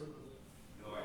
Oh, well, I mean, to me, it looks, like a work of technology. Maybe it's housing the science and engineering building, but certainly it doesn't fit in with the historic architecture of Georgetown, which is traditional. And unfortunately, because we're at Georgetown University, just to be clear, unfortunately, the campus is especially plagued by a brutalist university library, which is extremely depressing. I mean, I think Brutalism does have some defenders from sophisticates and hipsters nowadays, and I think what they appreciate about certain brutalist buildings is not their beauty, but how they evince the sublime. Edmund Burke, the political philosopher, wrote a book on the sublime, which he described as a feel of terror or awe you can experience under certain circumstances. One example would be, when you're in the midst of a storm and you just feel this great threatening power. Brutalist architecture, I think, makes the mistake of replacing beauty with the sublime. And so when people say they like the architecture, it's analogous to how certain people like horror movies. They like the negative emotion that they're feeling. But I would say buildings, putting aside what you want in art, but that building should not be sublime. They should not make us feel things in a negative way. Robert Gordon, who is Vice President of the Center for American Culture and Ideas. So Fisher, Yes. I read about this a little bit too. Can you talk a little bit about the role of art as a mechanism for political dissonance, like the destruction of art, the defacement of art? And you mentioned that in your talk, but it seems to me that the reason that people attack the art is because somehow art is related to the power structures of the world. Yeah. I wondered if you have any comments a little further comments about the art's destruction vis-a-vis power. Yeah. Well, so I would even break down the sort of vandalism of art into further categories. There's, of course, ugliness, I think, which is, in some sense, a destruction. It's not a direct vandalism, per se, as in attacking a piece of art. But to Justin's points as well, there's something where we are actually attacking the beauty of a setting or of a city by trying to place ugly buildings in it, or place, if you go to the National Gallery of Art, at least this was the case when I went a couple months ago, they had some of these lovely 19th century paintings, and then right across from it, some paintings from the early 90s, which were quite childish and immature, but this was, of course, giving us some sort of conversation between the artists over centuries and making some profound statement on whatever the political topic was. So there's that sort of, I think, vandalism in a sense. But then there's also the vandalism that I discussed and that you're asking about, which is much more attacking art. And I would say there's iconoclasm, that we see. So think of the various statues that have been pulled down and the sort of almost perverse glee that was taken as the General Lee statue was melted. It wasn't enough that this thing was removed, and there can be conversations and arguments over that, but that it had to be recorded. And it was almost this celebration, day of celebration, as they watched this mask melt, or the face melt, right? And then, of course, you have things like the National Gallery of Art. And really, it's a big push for PR, I think, with some of these more politically minded advocacy groups. So it's really taken hold in the UK with a group called, I think it's Just Stop Oil. And now we're getting it in the States. I forget off the top of my head what the name is, Climate Change Now, something like this. But they're the ones who are doing all these kind of egregious attacks on art. And I think, it speaks to, that sense of beauty. You don't see them defacing Duchamp's urinal, because what's the worst they can do in it? Actually use it, right? When you say, okay, well, it's actually been used for its proper purpose, that's fine. But when you go up to Van Gogh or Degas statues or whatever it might be, this memorial to the first all-black regiment in the Civil War, there's something that they can actually pull down. There's something that they can attack. There's a greatness there that I think that is susceptible to being removed from in some way. So I don't know. That's a very kind of loose thought, but I don't know if you have any further thoughts on that. Just as an editorial Yeah. reply, because, I'm an art historian as well as a philosopher, and I think it demonstrates beyond a doubt that art and civilization work hand in hand. Mm-hmm. That if you're trying to take down civilization or crush a civilization or insult a civilization, that the first thing you do is you go after its art. Mm-hmm. Rulers have done this for centuries, right? Just taking the nose off of statues or taking spoils of war. Napoleon took all the art you can get. Hitler. So I think it speaks to Scruton's high interest in art and why he thought it was so important from a civilization standpoint. So I'm glad that you brought that up. Yeah, and I'll just add a further note too, which I find fascinating. And Sandy Stoddart, the sculptor, talks about this a lot.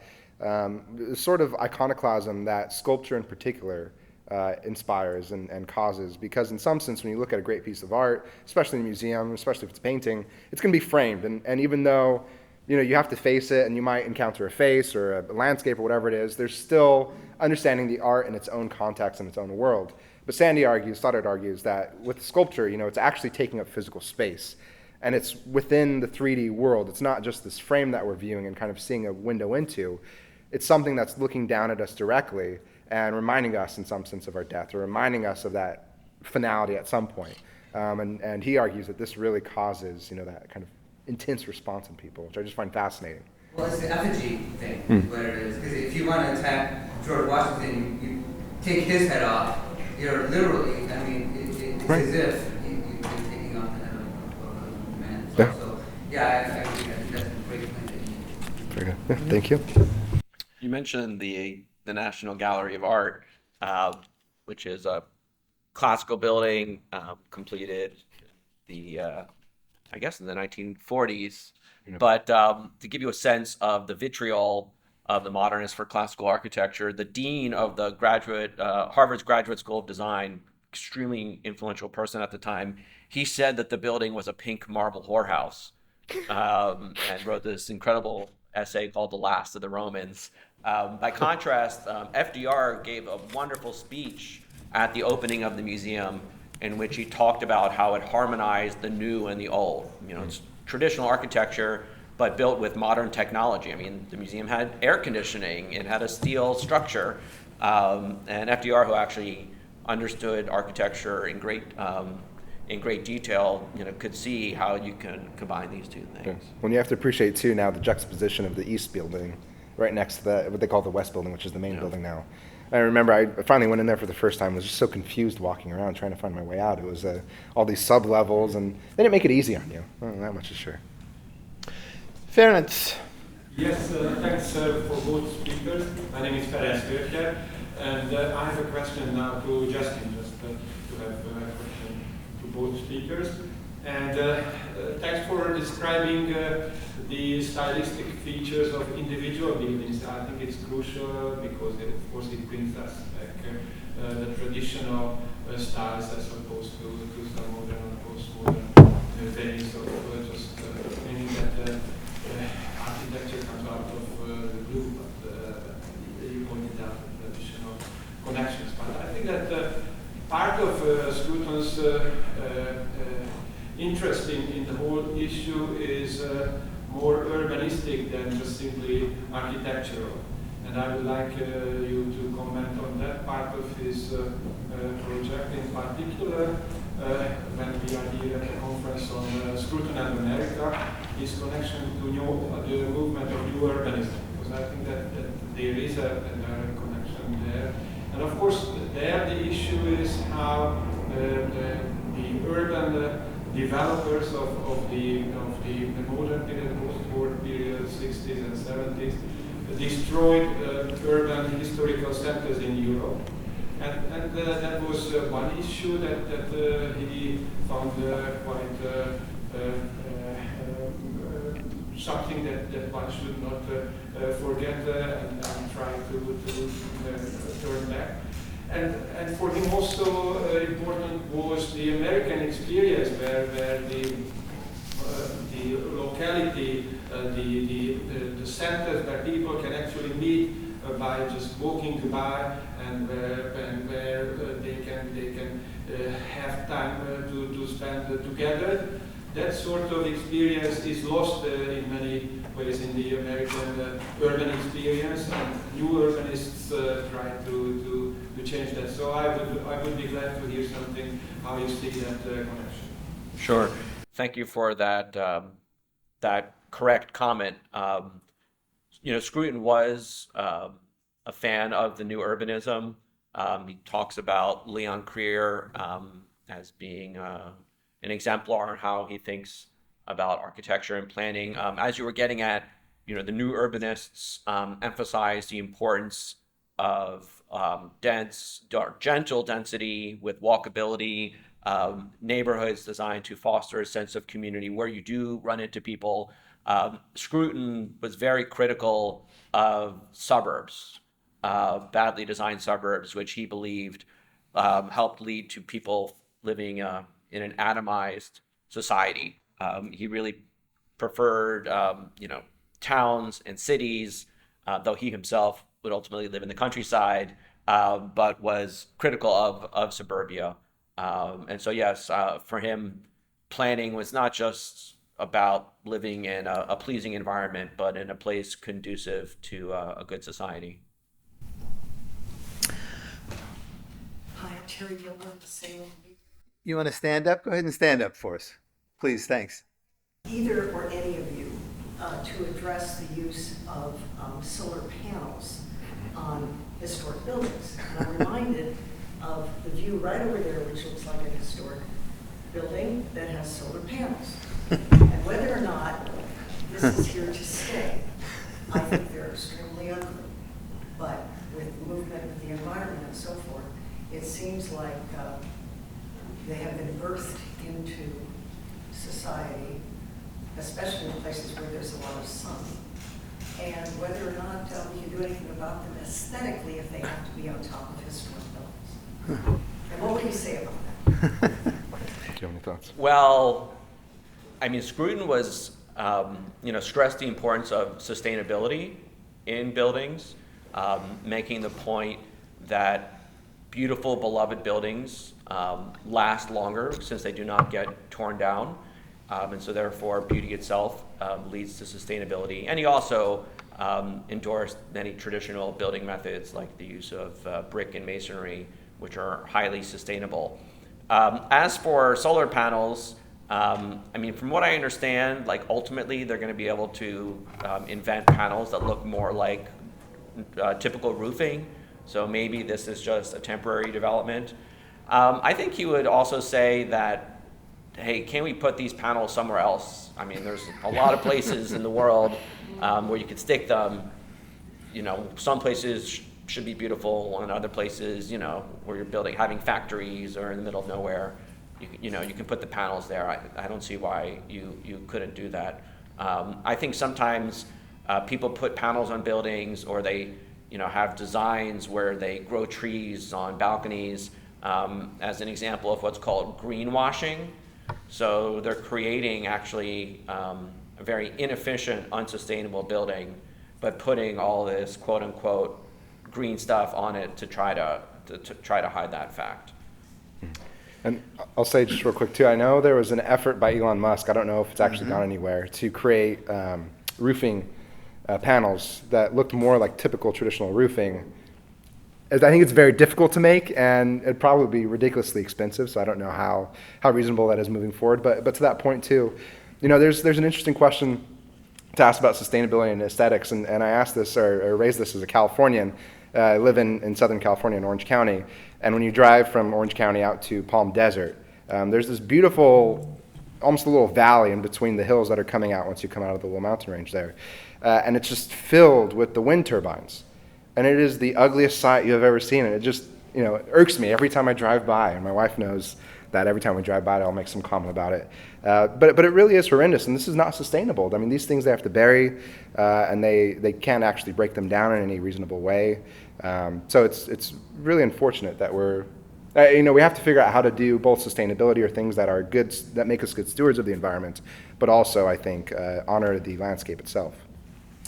I'll just mention that, in fact, Elon Musk has created roofing, just as you mentioned, because a friend of mine just installed it. Oh, of course, it's much more expensive until it will become available and mass-produced.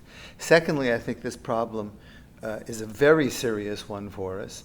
It may go or hearken in some respects to this question that I think Roger is bringing up. When should democracy prevail, or how and when should it prevail, and when should elites be allowed to, if not prevail, express their opinions and be considered and have their positions considered strongly. I think this plays out, at least in the world of architecture, as I see it, perhaps differently than Roger expressed it in his view towards visual art itself and or sculpture or music. Charles Murray, in his book on human achievement, talks about, so how do we decide what is in fact excellent, right? And Roger brings this up all the time, or when should that notion prevail? Murray says, it's really not so complicated. If you ask people who have really studied a particular field, a particular genre of intellectual enterprise, they can tell you what a good Andy Warhol is, if there is one. They can tell you what a good Motherwell is in Spanish elegy.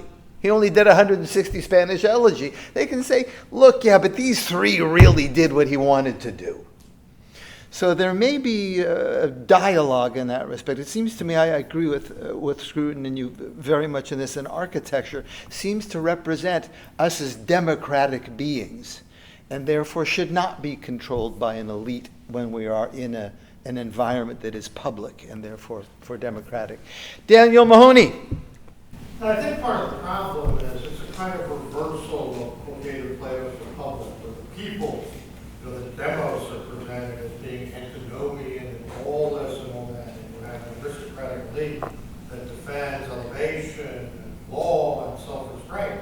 Well, I mean, intellectual elites today tend to radicalize self-expression, have contempt for tradition and nomos, and tend to have attitudes that are less rooted in good sense than many ordinary people. Mm-hmm. Although common sense always, I think, needs support in what the tradition used to call right reason. That means a certain elevation in forming the residues of common sense. But brings me to my question for Fisher.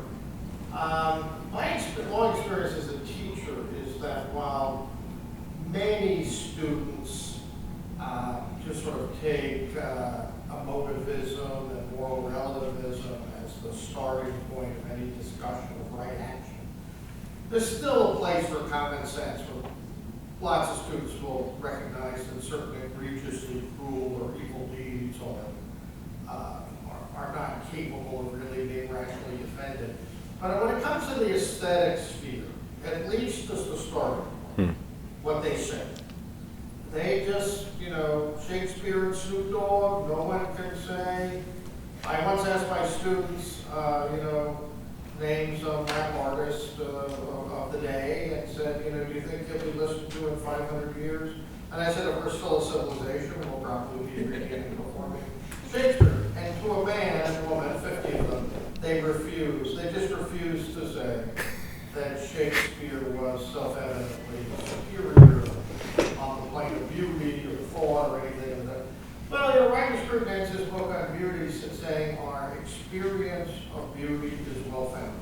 Mm-hmm. And he says, almost like an aphorism, that the experience of there's right appreciation in art and beauty, like there is right action, like there's even right feeling. Mm-hmm. It seems to me that is true, but it's also so profoundly countercultural that the idea that C.S. Lewis called it the poison of subjectivism. It's so deeply rooted in common judgment, and as I said a moment ago, it's a starting point. So, but how does one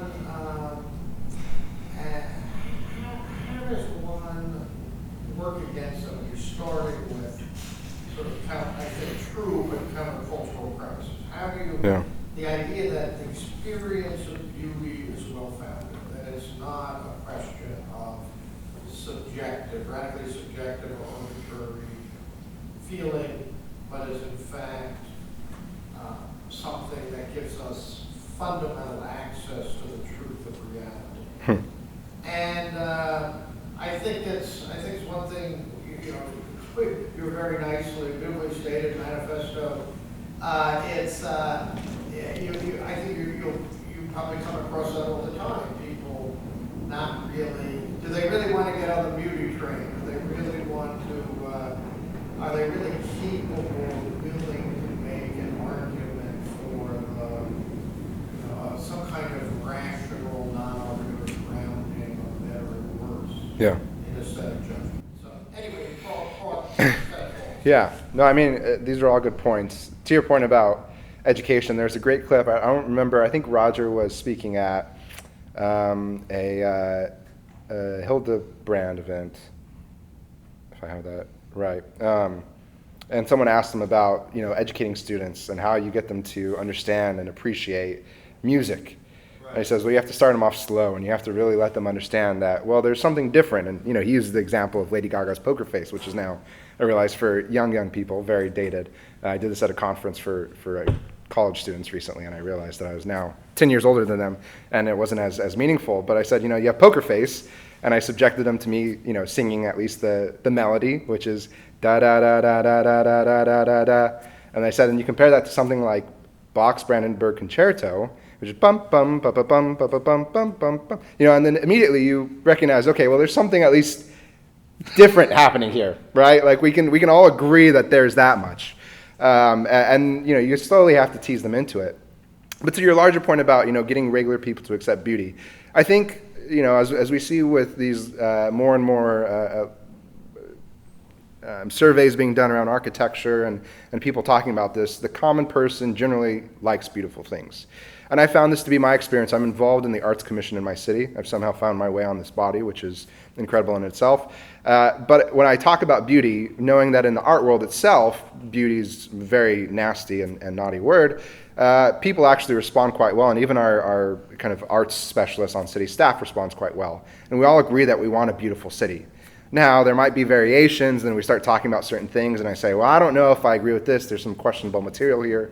And some people might say, well, it's a little hard for me to say that. I mean, this is a little subjective.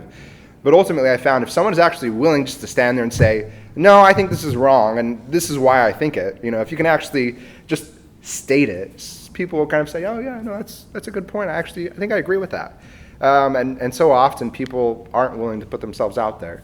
So it's not an easy answer, I guess, or kind of a large answer to what you're asking, Dan. But I've found, in doing that kind of small P political work in some sense, right, where it's actually just looking at, the people that you're in community with and being a part of a body of people. If you talk to them like that and say, well, we really should value these things, and we talk about having beautiful cities, so therefore we shouldn't put, images that are somewhat degrading to women on our, utility boxes. We do like vinyl wraps. Or we shouldn't make it look like marketing material. We actually want it to look nice and presentable, not like it was made in Microsoft Word, for instance.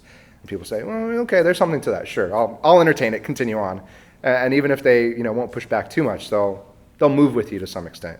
So I think that might be also a start. It's just actually having people saying, this is what we see.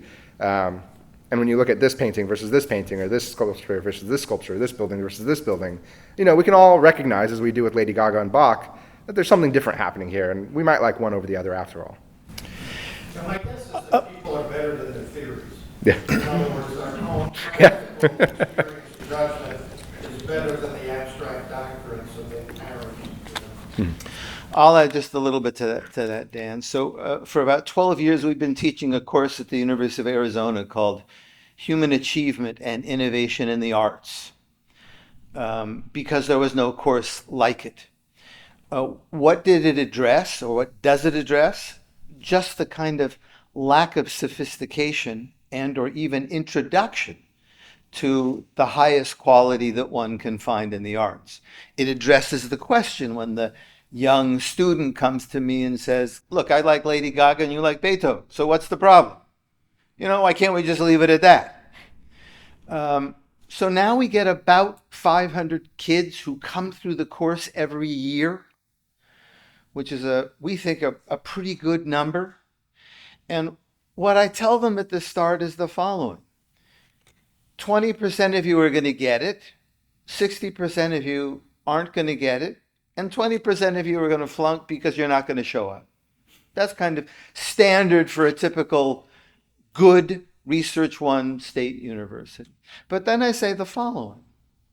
My hope is that of the 60% who don't quite get it, when you're 40 years old and you're taking your children to a museum, you're going to say, that's what that idiot Asia was trying to tell us back then when I was 19 years old. Which I think Scruton would appreciate also. He'd say, look, we're an adolescent society by and large. We cater to kids and we cater to adolescents. That's the nature of our culture. But for adults, we hope that they are seeking something more and that they will find something more. And we're certainly not educating just for when they are sitting in the classroom, but we're educating for them as they move through life. Not everybody's going to get Shakespeare either as an 18 or 20-year-old. I hope they would get Romeo and Juliet since it deals with kids who are 16 and 17. But if they don't, maybe they will when they're 30 and 40 and have discovered marriage and discovered family and are discovered that, yes, they too will die. Because nobody thinks of that when you're 20, right? Yeah. Well, and if I might say so too, Scruton always talks about, in his book on beauty, makes this very important point, that the aesthetic experience is actually critical to aesthetics in general, that we actually have to experience it firsthand. And I think so many, especially young people, just don't. When you're on Spotify, you're going to say, you know what, I should really look up Beethoven right now. Mm-hmm. When you have, I don't know who, Lady Gaga, you name it, I don't know any of the current modern artists. But they just don't experience that. Or, when they have an easy book, I don't even Harry Potter or whatever it might be, why are they going to say, well, maybe I should go pick up Shakespeare because it's so funny and weird. I don't understand it. And so it's part of it is having that sort of love of these pieces and having the people in the schools, which are no longer doing this, right, who can actually teach it from a place of love and encourage that in high school or even younger. Whereas many of them today just say, well, here's an assignment. The state says we have to read The Lord of the Flies. Enjoy. The state says you have to read Romeo and Juliet. Enjoy. And you just kind of get pushed through. And there's no real love of that, and they're confused. And you sit down and explain to them, like I've done before. I sit down and explain to a high school student, well, this is what happens when this is what Hamlet's talking about when he says to be or not to be, and you go through it. And they say, oh my God, I see it now. And wow, look at this. This is beautiful. Oh, wow. And then suddenly their eyes are opened, but no one's just ever explained it to them before, even though they've read it and had to take tests on it, whatever else it might be. One of the things that we teach clearly is also that it's useful to have terminology with which to describe your experience. It's true in every other field of academia or of intellectual inquiry that you need words to describe what it is you are thinking. Most of our students, most of our population wouldn't know how to describe or look at a column and say, oh, yeah, that's a particular column of the Greek period. They wouldn't have the capability of saying, oh, that instrument is a flute, and it sounds different than an oboe, and it therefore projects a different sensibility. Why did the composer use the flute and not the oboe? What can the piano do in terms of its heft or lack thereof in relationship to a violin or a trumpet? So these are things that can be taught. Music is actually a language. Visual art is actually a language that we can teach to those who are willing. That was Bernstein's gift in the 50s and 60s, was being able to educate children and their parents at the same time. It was the middle brow moment in America. We need to somehow figure out if we can, in fact, bring that back into our culture, so that people will, in my estimate, that people will recognize this as being something that, in fact, deepens their lives. It's a problem for us because we're overwhelmed, of course, by all sorts of other stimuli. One only need mention sports. I mean, when I was growing up, yeah, baseball was baseball, but now it's billion-dollar stadiums in every city. Ours was a AAA city. We had a nice little place with nice green grass, right? But you're fighting all of that in the culture, and to hopefully get us, help people to understand that their lives will be richer if there's less football, baseball, hockey, and the like, for example, and a little bit more music, a little bit more seeing of visual art. Yes, Robert. Yeah. Dan and I taught teaching that class for 12 years, human achievement and innovation in the arts. And it's important to understand that when you're teaching the language of art, or the languages of art, you're actually teaching the values of the society at the same time. Right? You're teaching, believe it or not, about freedom, about life, about happiness, just by teaching them, giving them the language and the experience, learning how to experience works of art. And that really is where it comes into the political. It's not just about, it is deeply meaningful personally, but it's social and it's political and it's human. So, I mean, that's where we come from. That's why a class like this is important. And I just want to make that comment is that Roger Scruton's work has been central to that class because he forced them to read parts of the book on beauty. On beauty. And we force them, it's not like a gunpoint, they actually enjoy it. But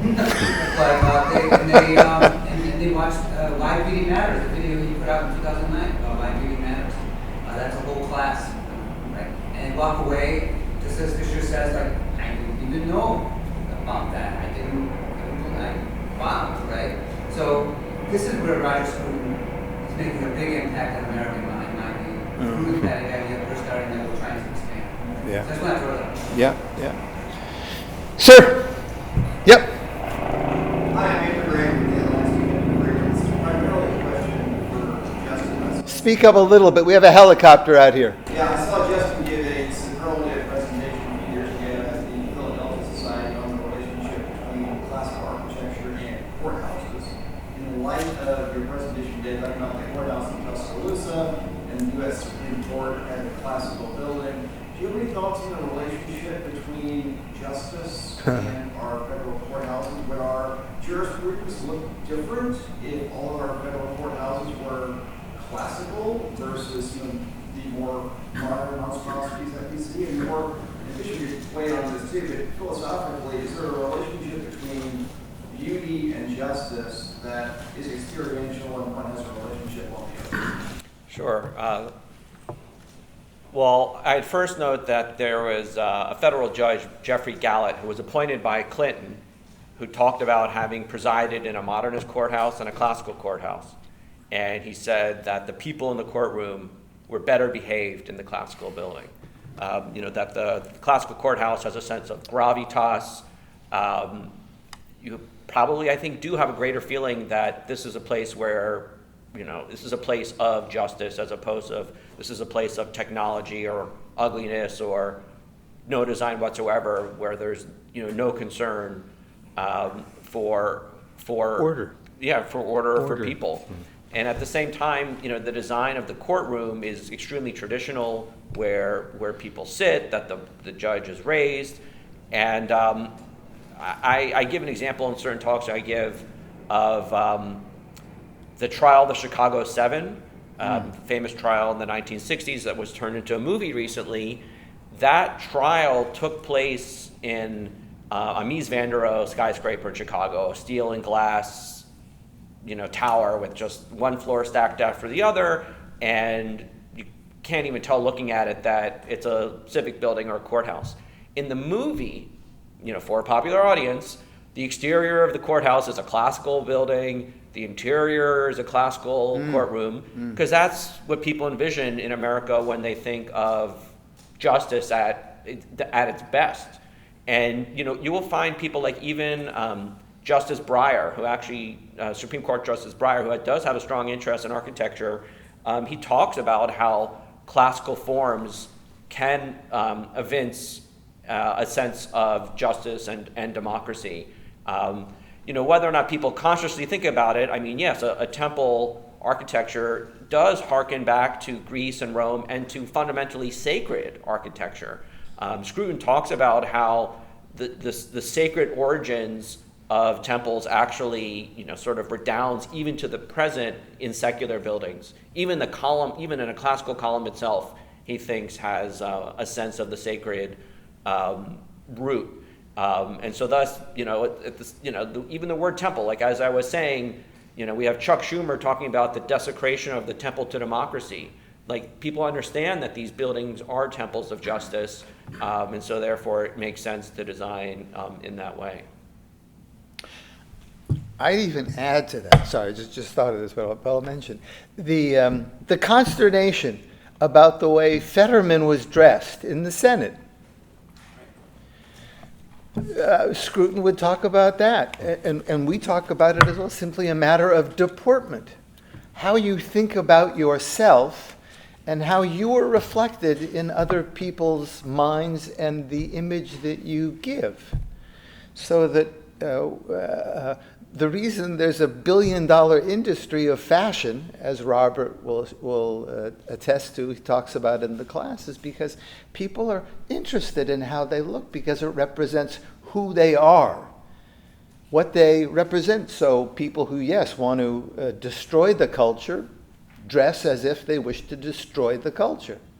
Those who wish to continue the culture wish to represent themselves as human beings within a society where there are common goals, where we're here to express and converse in a common manner. Any last questions?